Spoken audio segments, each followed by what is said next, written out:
자, 이번 시간은 외계 행성 탐사에서 탐사 결과를 분석하고 정리해보는 시간을 갖도록 하겠습니다.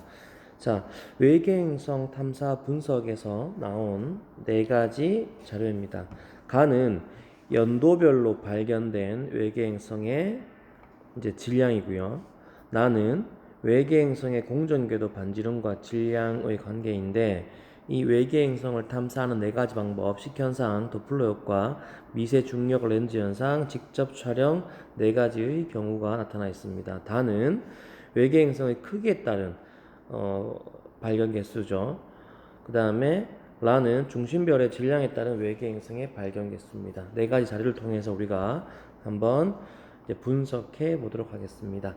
자, 그러면 여기 있는 네 개를 이제 자료를 천천히 지금부터 잠깐 영상을 정지하고 표를 통해서 어떻게 분석하는 것이 맞는지 한번 생각해 보기 바랍니다.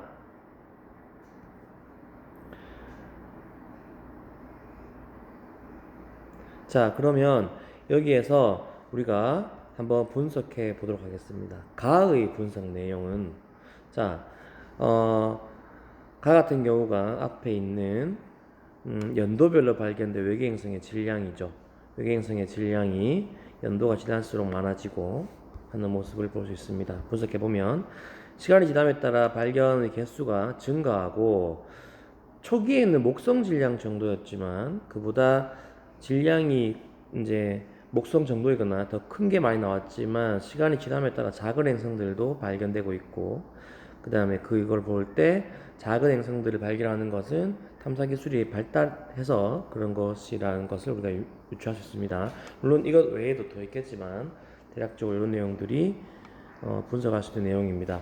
두 번째를 보면은 식현상을 이용하여 발견한 외계 행성은 다른 탐사 방법을 이용한 것보다 대체로 가깝습니다. 그래서 우리가 그림을 다시 한번 보면, 여기에 있는 식현상이 이렇게 빨간색 점이고, 도플러 효과가 이렇게 파란색 점이고, 보라색이 미색 중력 렌즈, 그 다음 직접 촬영이 있습니다. 그래서 여기서 보면은 식현상은 이제 공전궤도 반지름이 짧은 쪽에서 많이 발견되는 걸 볼 수 있죠.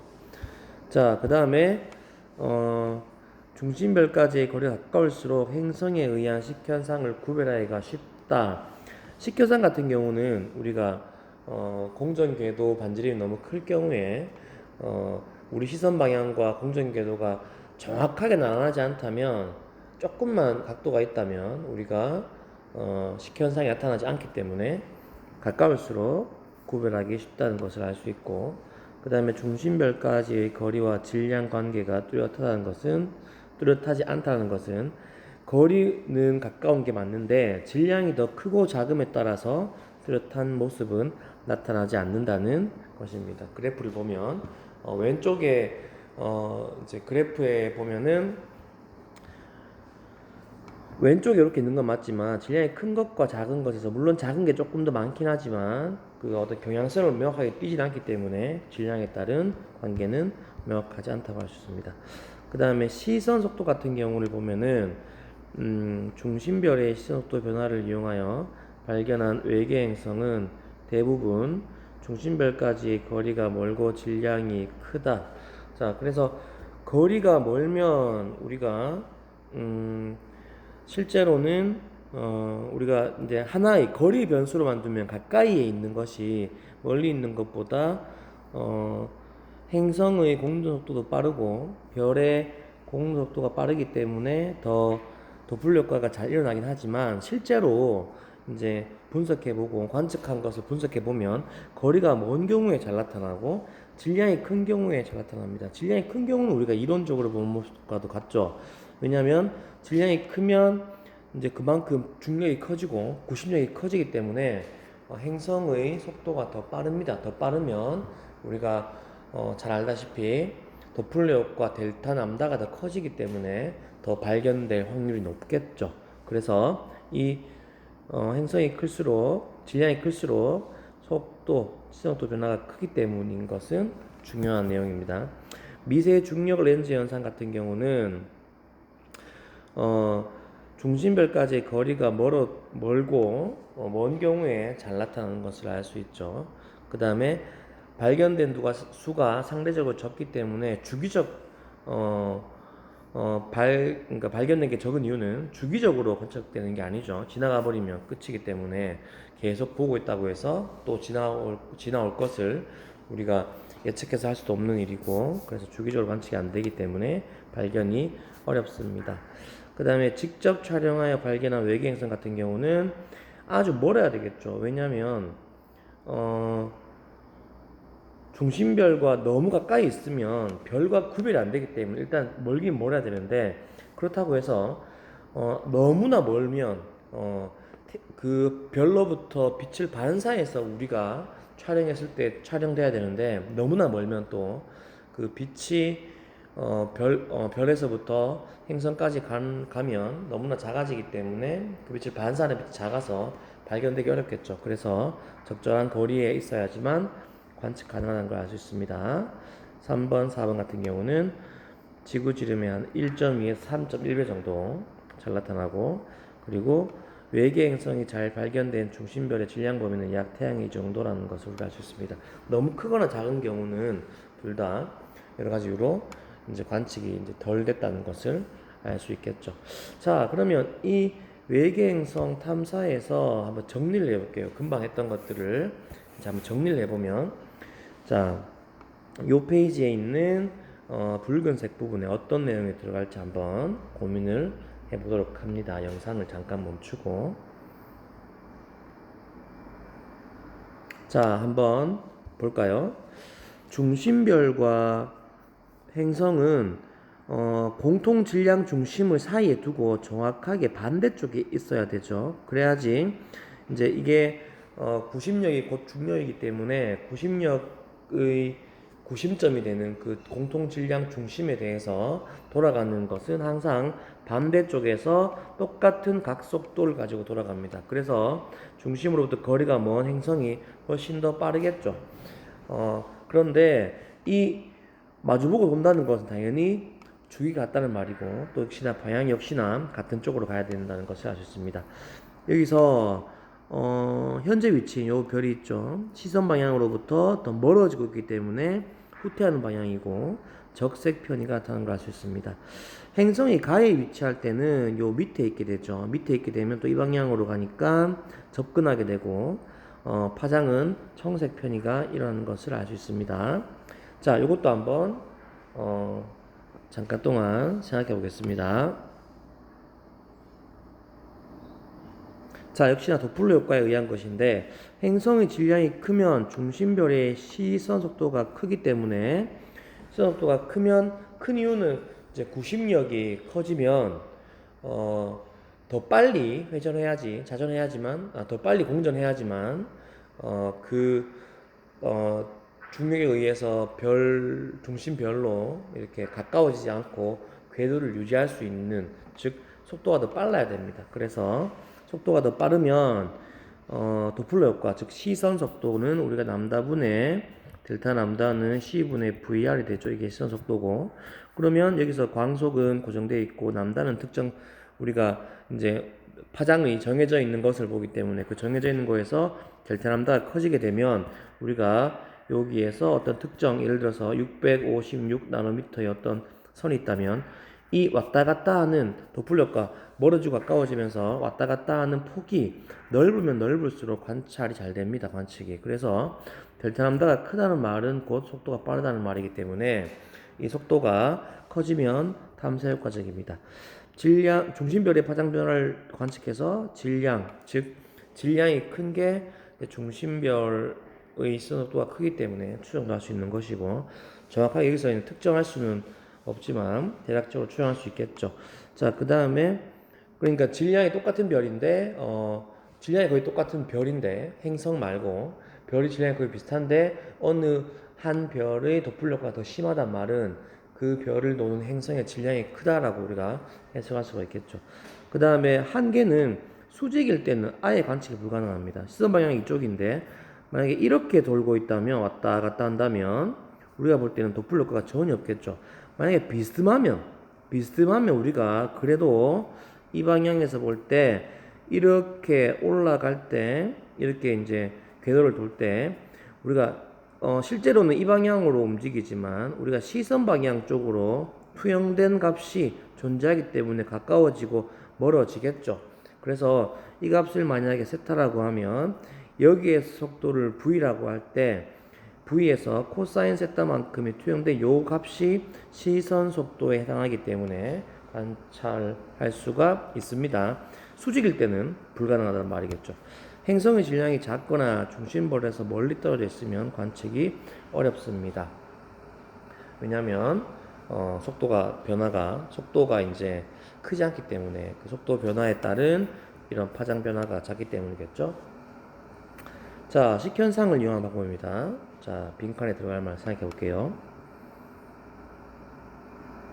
자, 보면 현재 이제 이렇게 A, B, C, D로 행성 이동하는데 A와 B는 중심별을 가리지 않으니까 T1, T4가 되겠죠. B와 C는 다 가린 직후와 이제 나가기 직전이니까 T2, T3가 됩니다.